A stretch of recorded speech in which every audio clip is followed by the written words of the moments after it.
তোমরা আমাকে না জানিয়ে অ্যানাউন্সমেন্ট করলে কি করে সবার সামনে? না না, তোমরা চুপ করে থেকো না প্লিজ, অ্যানসার মি। দেখো দেখো, আজ কিন্তু আমি চুপ করে থাকবো না, আমি স্পষ্ট করে জানিয়ে দিলাম। না, আমি তো বুঝতে পারছি না তুমি এত রেগে যাচ্ছ কেন? সরি রে শঙ্খ, আমার ভুল হয়ে গেছে। সত্যি তোর ব্যাপারে মাথা গলানো আমার খুব ভুল হয়ে গেছে রে।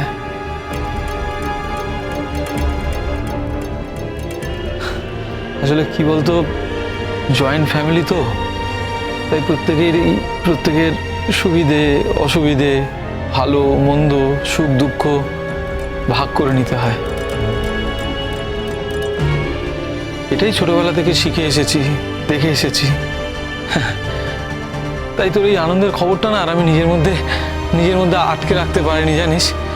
আমি সবার মধ্যে ভাগ করে দিতে চেয়েছি, সবার মধ্যে ছড়িয়ে দিতে চেয়েছিলাম।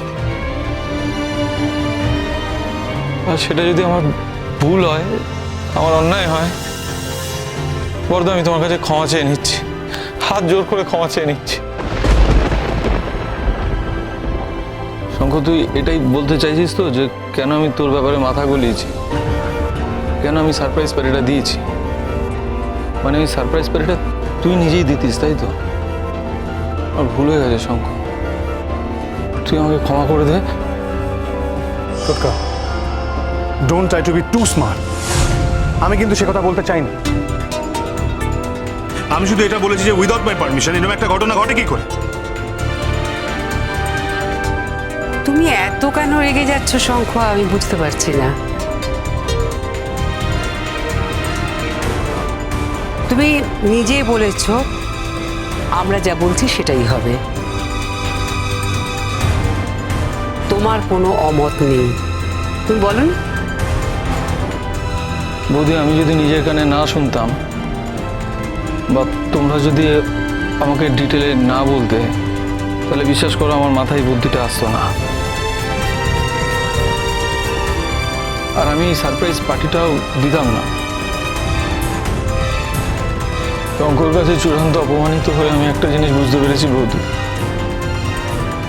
যে পরিবারকে আমি এত ভালোবেসেছি, অন্ধের মতো বিশ্বাস করেছি, সেই বিশ্বাস এবার আমায় আস্তে আস্তে বদলাতে হবে। দেখো, জয়েন্ট ফ্যামিলিতে কিন্তু সব কিছু করা যায় না, কারণ প্রত্যেকটা মানুষের কিন্তু নিজের ইচ্ছে অনিচ্ছের দাম আছে। আর জয়েন্ট ফ্যামিলিতে থাকা মানে তুমি তোমার নিজের ইচ্ছে অন্যের উপর কিন্তু কখনোই জোর করে চাপিয়ে দিতে পারো না। আমি কোথায় আমার ইচ্ছে ওনার উপর চাপিয়ে দিলাম বলো? শঙ্খ আমায় বলেছিল, সেই জন্যই তো। সে আমি যা বলেছি, যখন বলেছি সেটা অন্য কথা।